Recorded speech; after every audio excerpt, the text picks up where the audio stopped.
Wave News, All Wave Show. Je suis avec deux special guests. Je suis avec, premièrement, G-Nino.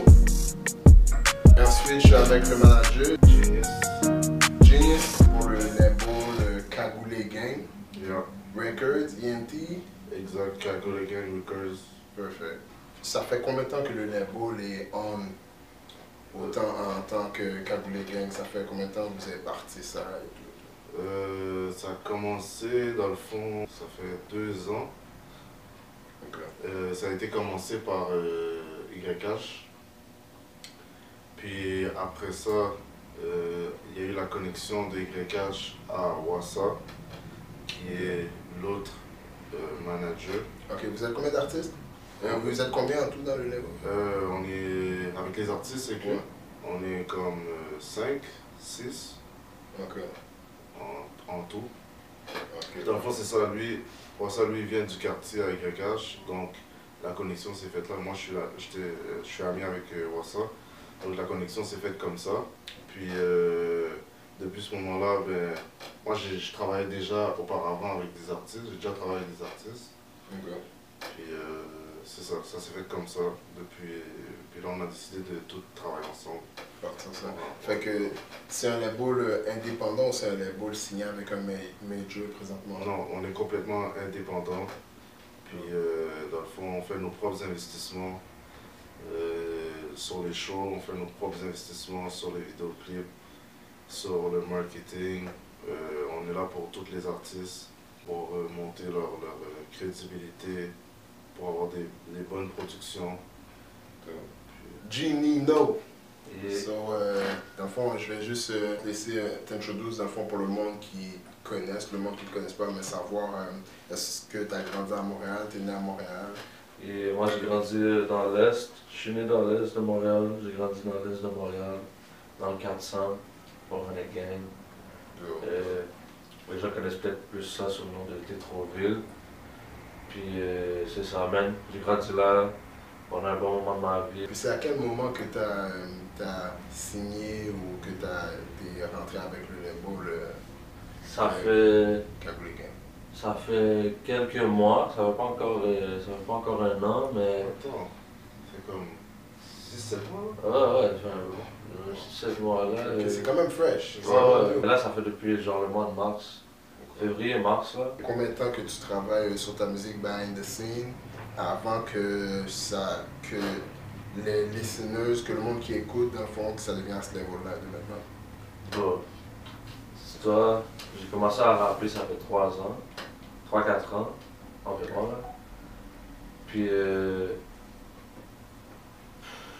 ben, je vais pas te mentir là, j'ai commencé à drop la musique puis les 100 000 vues est arrivé vite là. Bah. So, j'ai drop un beat avec MT Lord, ça s'appelle Brand New.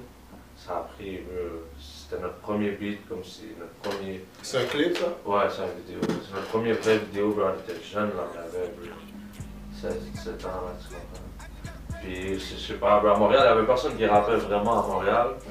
Puis nous, on est arrivés, bro, avec une vidéo, bro, on était des enfants, bro, avec des gros tools, là. Là, il y a tout le monde nous a regardé, bro, 100 000 vues est arrivé après 1 mois, 2 mois. Puis après ça, ça a pris un bon nombre de temps, je pense 6 mois avant que je drop une autre vidéo. Puis là, j'ai drop Mad At Me. Puis quand j'ai drop Mad At Me, ça a pété. Ah ouais, mais moi c'est là justement, c'est avec ce beat-là que j'ai... Ça fait 3 ans. Ça fait un bout, là. Avec J6. Et quand j'ai drop Mad At Me avec J6, c'était n'importe quoi. Je marchais dans la rue, je pouvais pas marcher dans la rue sans que quelqu'un me demande une photo. C'était fou, là, je me sentais comme une superstar. Ouais. Puis après ça, pendant un petit bout, j'ai juste comme step back, là, j'avais vague un peu sur la musique. Je faisais mes affaires, tu comprends? Puis après ça, Genius est arrivé, Genius a dit yo, on work. It's time. It's time to work, on a work. Parfois, avant que tu commences à performer, à rapper et tout, qui sont les artistes qui t'ont influencé, inspiré? Pour le vrai, là, back then, là, j'écoutais même pas de musique. Genre, j'écoutais la musique quand mes boys écoutaient la musique. Que ce soit à Montréal, France, genre, je connaissais les, comme on va dire, je connaissais les Chief Keef, whatever, tu comprends? Mais j'écoutais pas de musique. Ok, Comme année, je suis allé. Hein? T'étais pas into it tant que ça? Non, je te dis, bro, j'avais même pas d'iPod, j'avais pas de fond, là, comme tu comprends? J'écrivais sur une feuille de papier quand j'avais l'inspiration, bro, comme année, j'ai snap, bro, moi puis MT Lloyd, justement, on est allé au studio, on a fait des beats. Tu sais, j'avais déjà fait des beats avant ça, mais dans une chambre, là, comme si le studio avait un bac qui pendait, là. Beaucoup de monde commence comme ça. C'est à un moment donné, j'allais au studio, puis là, genre, j'entendais comme tout le monde me parlait de musique, parce que veux pas quand t'es au studio, peu importe, tu parles de musique. Tu parles des artistes, que ce soit à Montréal, que ce soit aux États-Unis, tu entends parler des artistes, tu comprends? Puis c'est là que j'ai entendu parler de pas mal tous les artistes qui sont là en ce moment, là, du Future, whatever, tout ça.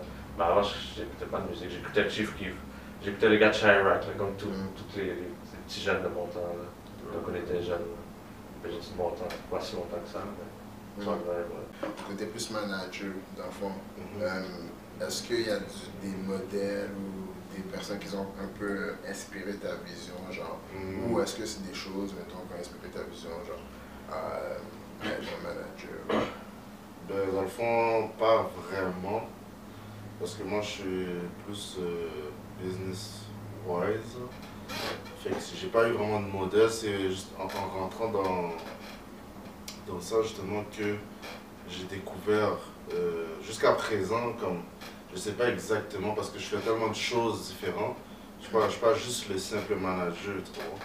Fait que je fais tellement de choses que je sais pas exactement qui suivre comme exemple pour prendre des... À part, dernièrement, il y a QC, QC CEO, ça c'est... Puis QCP. Puis Coach K. Coach K, je relate un peu moins avec lui, mais puis je relate quand même. Avec les moves, je comprends les moves et tout. Puis c'est ça. Je vois que tu as beaucoup d'énergie, il y a beaucoup d'énergie dans ton contenu et tout. Est-ce qu'il y a un message que tu veux que, mettons, le monde y catch quand ils entendent ton truc ou que ce soit ton grind ou ton story? Moi, je vais pas te mentir, au début, quand j'ai commencé à faire ça, c'était for fun. Puis après ça, j'ai réalisé que les gens écoutent, tu comprends? Les gens écoutent, ils comprennent. C'est pas tout le monde qui comprend, mais la plupart des gens comprennent. Puis c'est là que j'ai commencé à passer des messages, là, comme si la vie c'est pas beau, là, tu comprends? La vie c'est pas beau comme tout le monde pense que c'est beau, puis c'est ça que je dis dans mes textes. Là, je fais juste comprendre que la vie c'est pas beau, mais tu peux pas arrêter là. Tu peux pas t'arrêter là parce que tu as eu une mauvaise journée, tu bats le trip, ben non, tu continues, tu continues d'avancer, tu continues à faire tes enfants. C'est pas mal de ça que je parle. Des fois je parle de la rue aussi. Je parle pas, dans le fond, moi, pour le reste, je vais pas te mentir, là, je parle pas juste de mon histoire. Moi, je parle de l'histoire des gens que je connais, l'histoire de mon quartier, des gens de mon quartier. Je peux te raconter un bail, tout le long tu vas penser que je parle de moi, mais je parle de lui, là. Je parle de lui, je parle de elle. Donc, je parle de tout le monde qui peut relate, c'est tout. C'est quoi le projet que tu viens de drop, qui vient de sortir? C'est quand qui est sorti, le titre et tout? Ben, je viens de sortir une vidéo, là, ça s'appelle Blessings. C'est sorti, je me rappelle plus exactement la date, mais c'est ça, j'ai sorti une vidéo Blessings. Puis avant ça faisait un coup que j'avais un job. C'est quoi les next vidéos ou mixtape ou chansons qui sortent?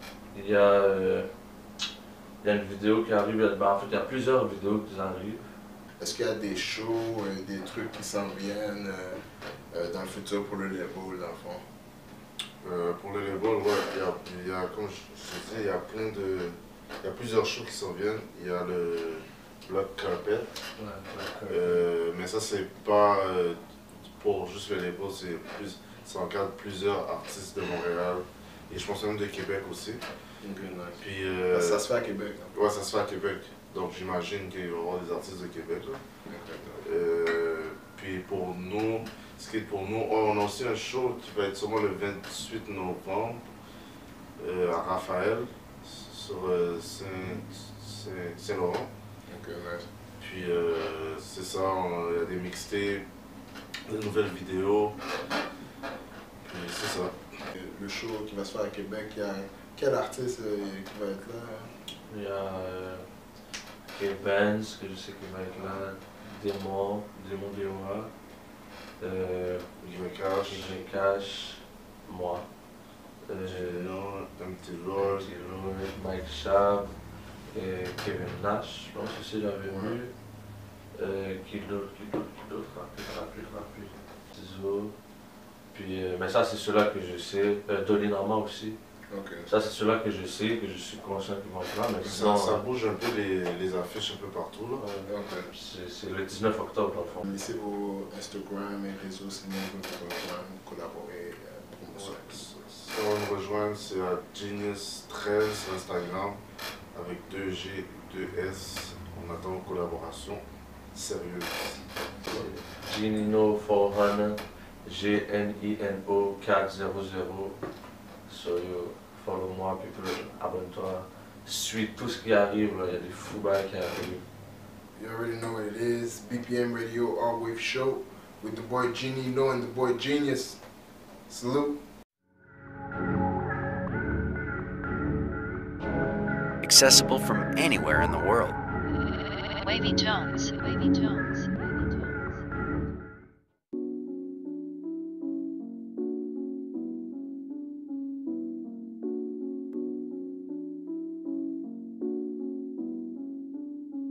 This is